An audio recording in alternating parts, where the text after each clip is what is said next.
The Masterclass, I think, is interesting because we can just kind of watch a one-off episode on, for me, like cooking or baking or hospitality. They have like ethnic-specific foods, like if you want to learn how to cook Indian food or Italian food, or Amy Poehler has one on, I don't know if it's teaching or writing. I think she has one on writing. How to be funny. Amy Poehler's the comedian. Yes. Amy Poehler, the comedian. Yeah. Yeah, they have, I mean, some of them were I was going through the list on Masterclass, and one was Steph Curry, who's a basketball player. And I wasn't sure if it was just like life lessons or whatnot, but it was actually like, no, how to dribble and how to shoot. Like, it was very like, if he was to sit down and teach you something, like this is how he would teach it to you, is the way that it's structured. Yeah, I've always wanted to be able to take a basketball and spin it on your finger. I've never been able to do it. We'll find the class for you. Right. There's got to be a master class there somewhere. Unfortunately, I don't think there's a class that would help me grow by how many feet taller would I have to be? At least 2 feet taller to even be a contender for basketball. That's right. All of us would. That's right.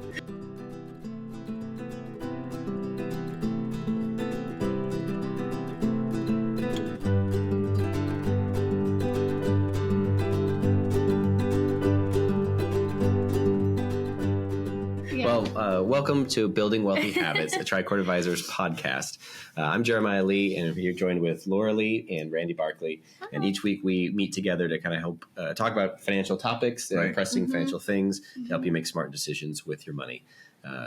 This week we're bantering about Masterclass. We just finished up some of the holidays, and so we have some of the gifts that people How to learn more. How to learn more. How to be a lifelong learner no matter what stage of life you're in. Lifelong learner, how to satiate your curiosity. I think there's so many topics that oftentimes the media throws at us that whether or not we want it, it's right in our face. So I like having something like Masterclass because you get to pick what you want to learn about.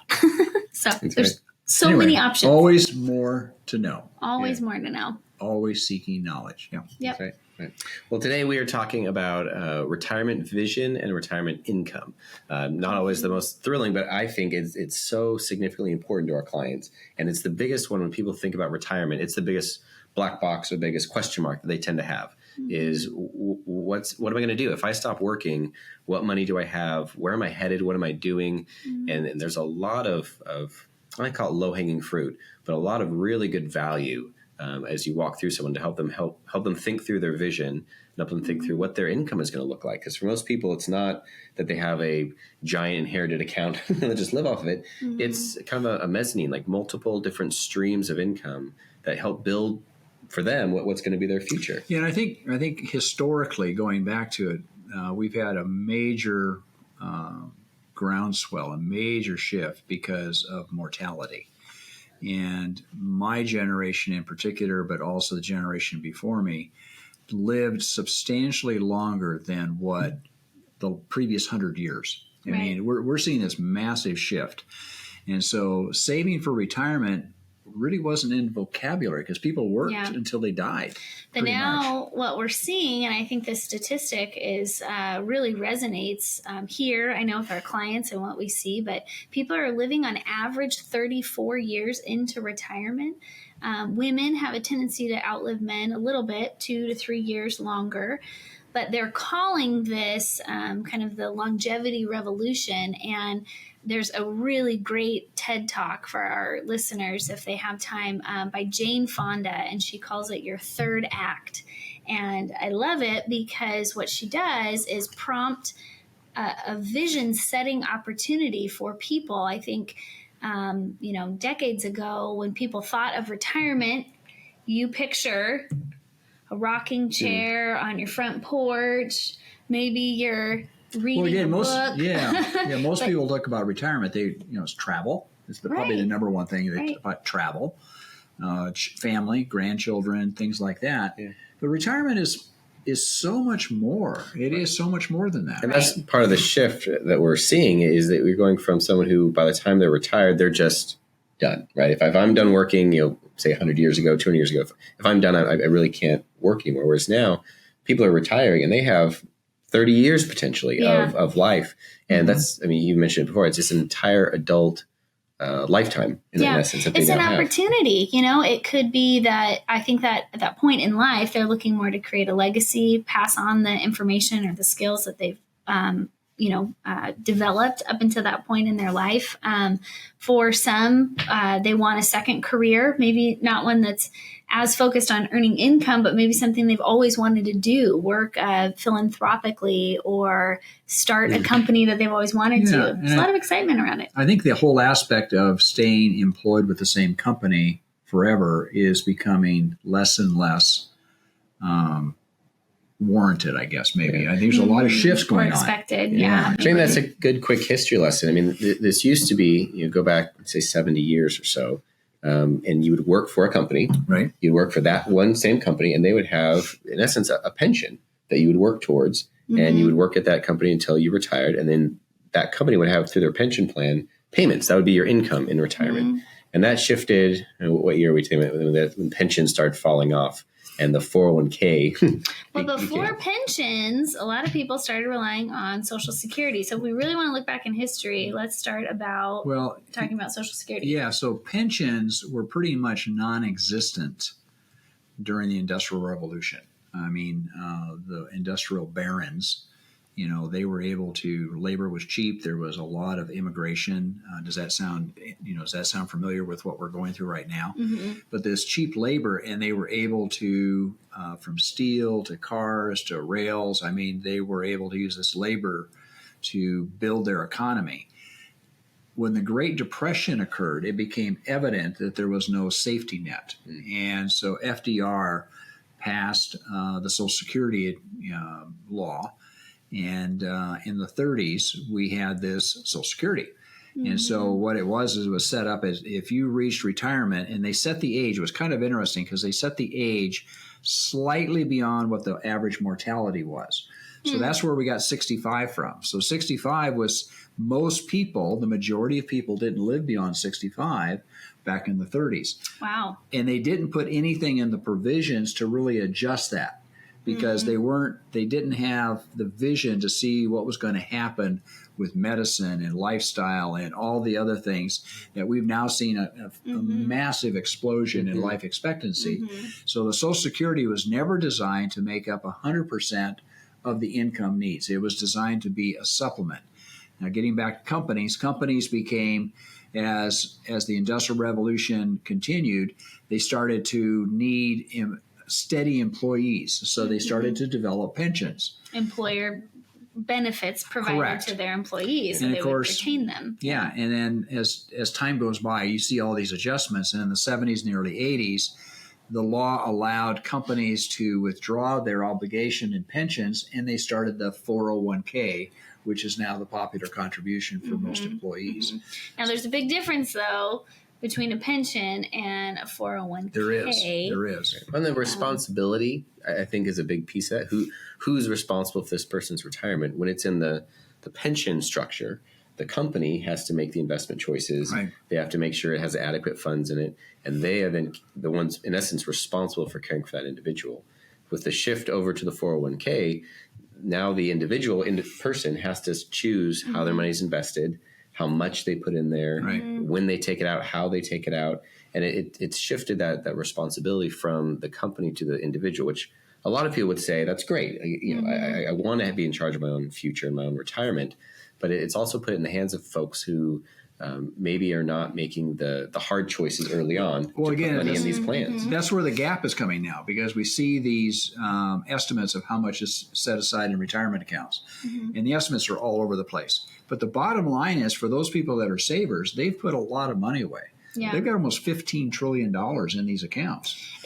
Is there like a sort of rule of thumb for those who say maybe they're younger in their career, retirement seems like a long time away? What's just kind of a rule that they could go by in terms of how much of their paycheck to be contributing to their retirement? Well, again, my comments have always been, 10% is a guide. So if you could save 10% of your gross income that you make into a retirement account and set that aside, that would be, all the statistics show that you'll have more than enough money if you are prudent and you don't mess with it. You just continue to make contributions. It's getting people, in this day and age, it's getting people to do that, because it takes both husband and wife to work. You start having children, the obligations of a mortgage, starting out in life. it's hard to get that amount of money. Yeah. So people, even when their income becomes more in relationship to their debt and their obligations, they don't start saving early enough. They save too late. So And that's the on track aspect. And 10 to 15% is usually what I tell people, that if you're in your 30s and you're putting in 10 to 15%, you're on track. And often that includes some sort of employer match or contribution or something. Right. If you're putting in 10% yourself and your employer is putting in 3%, well, now you're at 13% and you're generally on track. But as people get into their 30s, 40s, they start reaching their 50s, it's kind of when the rubber hits the road a bit. And if their lifestyle, is significantly larger or their expenses are larger, that 10% may not be enough. If they're expecting their expenses to really slow down, that 10% they've been putting in, that might have grown to a really wonderful sum. So part of it, it's unique for every person of what they have and what they need. One of the stats I read was that the average person who has a 401k and is approaching retirement has $86,000 in that account. And by the time they reach retirement. At retirement age. And that's a hard number, right? Because you're grabbing everybody at all different levels of things. But if you think of retiring and having $86,000, that's all you have in the world, if that were the case. That very next year, I mean, a lot of people are spending between $40,000 and $100,000 a year in expenses. So Social Security will make up some part of that because most of those people will have Social Security. And depending upon, of course, we talk with our clients, depending upon when they retire and when do they start Social Security, that benefit can change dramatically. But the stats this is where you have to kind of look at the numbers. The people that save, the people that actually put money away and that are good savers, they actually get over about $300,000. Yeah. Now, again, that stat takes into all the people that are eligible for 401k. Right. And the problem is about half the people, not quite half, but about half of the people don't contribute at all. And that is really the sad part of it, is that these people that are at the lower end of the economic scale need to be saving. And that's where I feel, I'm not sure if the employer is supposed to be providing us more assistance than what they are, but it is a problem going forward. No question about it. I think for those who are looking at benefits or looking at changing jobs, I think maybe retirement is a huge benefit that isn't often considered top of the list, but those companies where there's an employer match, the employer is providing some added benefit to the employee. That's a big deal. It is. That is really a long-term benefent. But I can echo the frustration of a lot of our clients that are employers. Yeah. And they'll do this, try different ways to get incentive to get their employees to save into a 401k.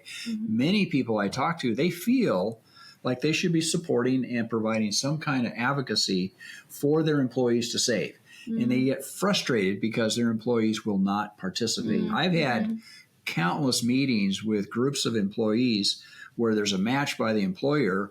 And if you just do this, it's 100% match up to a certain dollar amount, and the employees don't do it. And it's frustrating because you're looking at them going, this is less than a meal a week outside, going out, like going to a drive-in or something like that.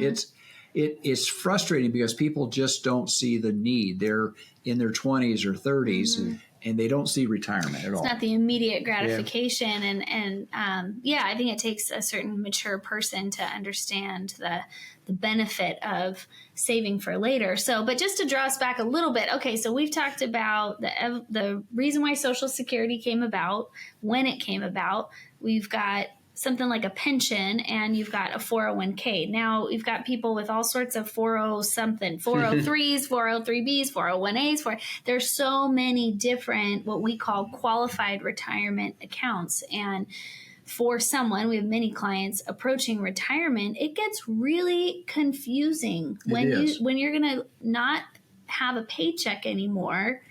How do you start to earn income? What if I don't have a paycheck every month? What do you say to clients like that? Well, it creates a lot of anxiety because as soon as you get your last paycheck, they realize we've cut the umbilical cord. Yeah. And now you have to live off of what you've accumulated on your own. And that's, for some people, that's a frightening point in time, right? Very scary. Yeah. And Big change. I think the key reason that it's frightening and concerning is because it's an unknown. Right. It's this big black box of, is this going to be enough? How long will it last? And I mean, the joy of what I think we get to do is engage with those folks and putting things on paper, visual. We use screens, not paper, but showing them this is what your future looks like, and taking out that ambiguity and that unknown. Because to say someone says, "I have 600,000 in an account, I've saved it, it's grown. Is this enough?" Well, that's a hard question on the generic, But when you look at someone's specific life, we look at, do you still have a mortgage? What does it cost to run your household?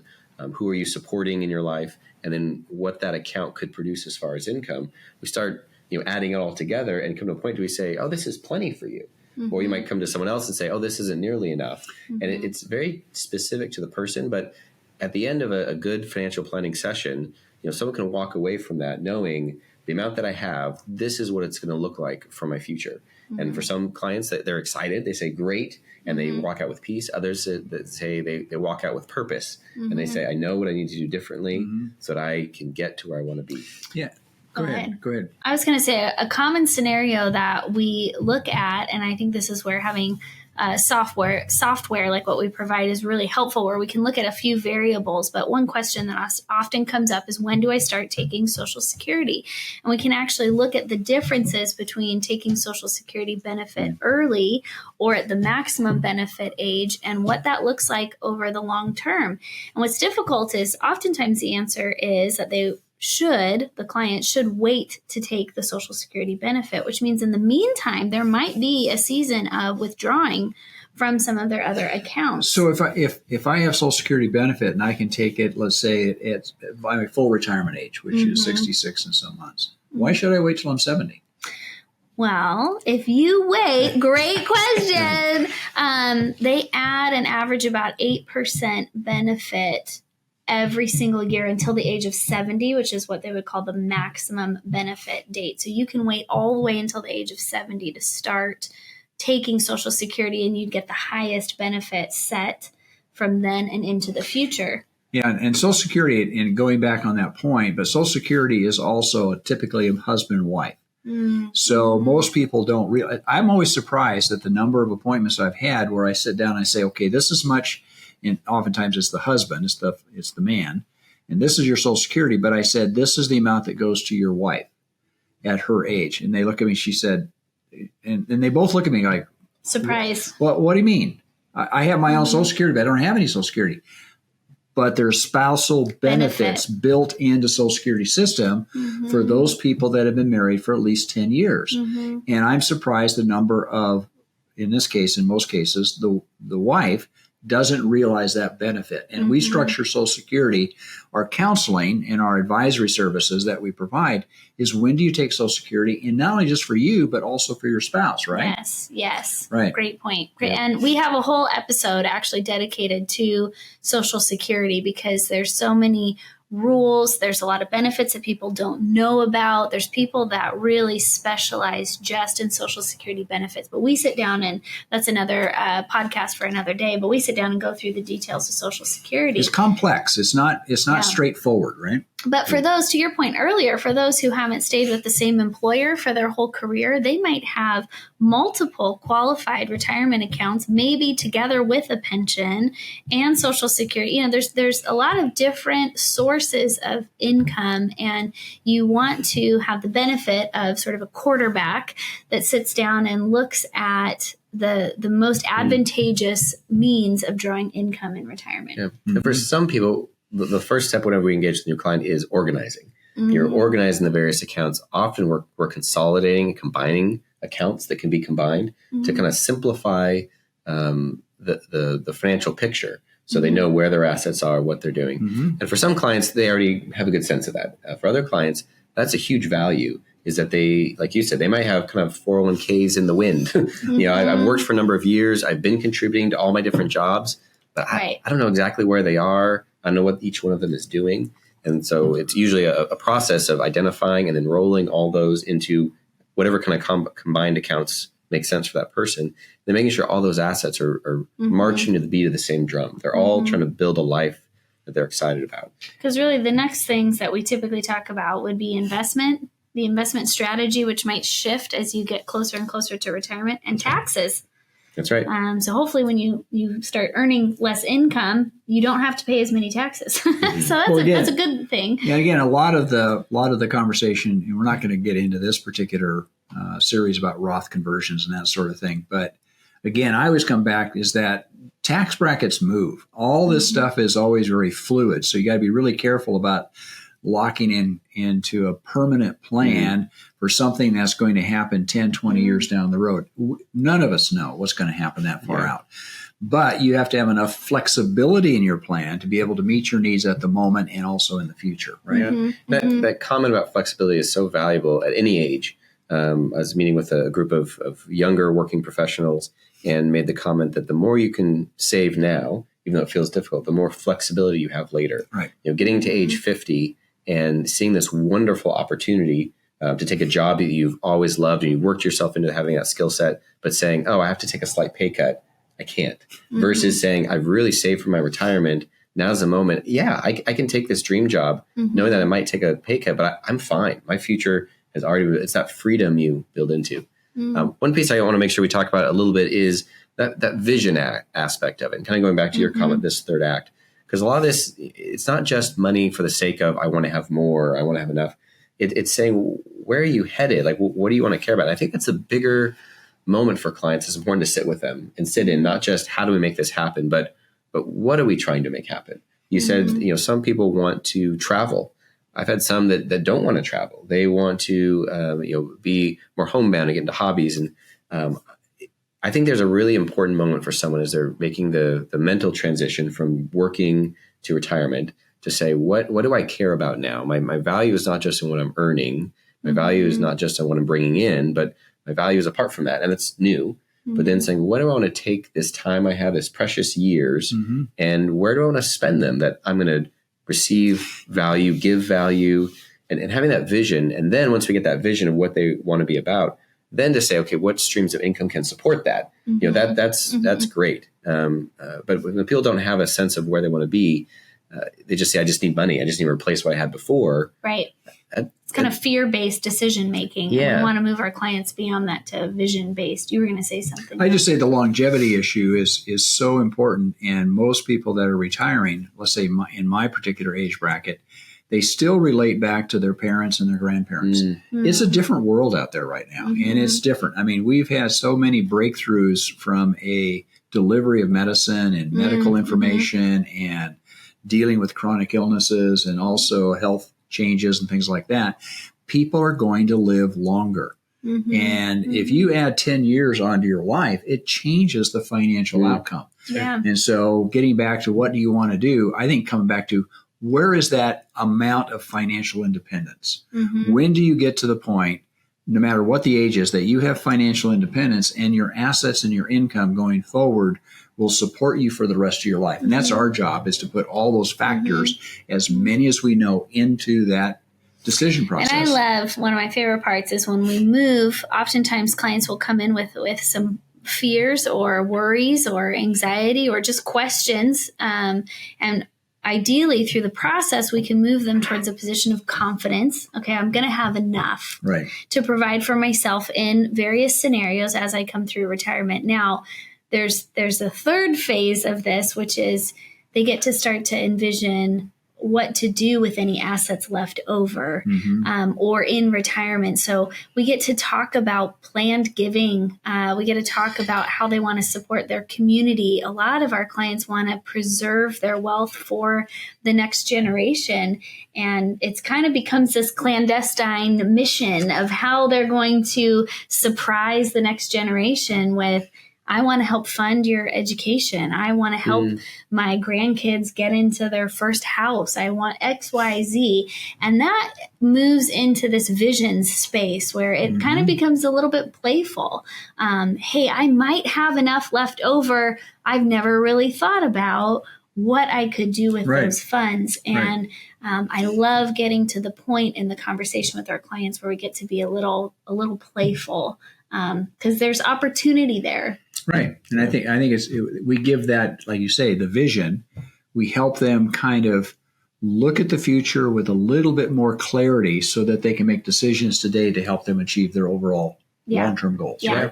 Right? Because if you're fearful about your future, you're going to be hoarding, you're going to be holding tight to things. But if you feel confident about the future, you can start to. Yeah. On that legacy aspect, me with the estate planning attorney side, whenever we walk into that, there's some structures, that need to be put in place for whatever their vision is.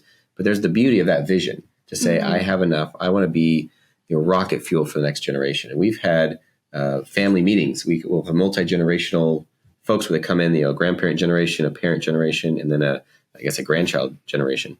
They'll come in, and as we talk through, a lot of families this wouldn't work for, but there's some that we've had that this works really well, that we can talk through and say, this is what this generation has. This is what's going to be flowing to you. How do we best be stewards for the whole family? And I've been a part of some really dynamic and healthy conversations about intergenerational wealth and assets, and how this can be used not just to destroy the work ethic or give them a free lunch, but to say, how can the next generation take what is given them and build on it for the sake of the whole family line? And it's a beautiful moment. And those interact, in my mind, together. I like your comment. If you have the confidence in who you are and where you're headed, that you'll have enough, it gives you that freedom to think about the rest of your family and how you can bring them along with you. Yeah.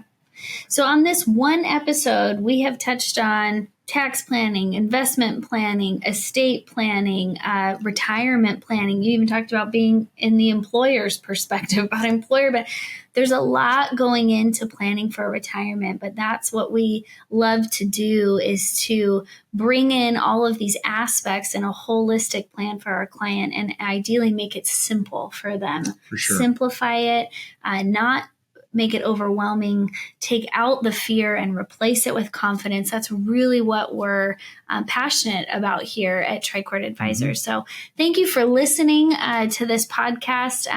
Again, this is Jeremiah, Randy, and Laura. We record Building Wealthy Habits on a weekly basis. If you ever have any questions that we can answer, please send them to us. You can visit us on our website, tricordadvisors.com. And thank you for listening. Until next week, folks. May you grow in wisdom and knowledge. Thank you for listening.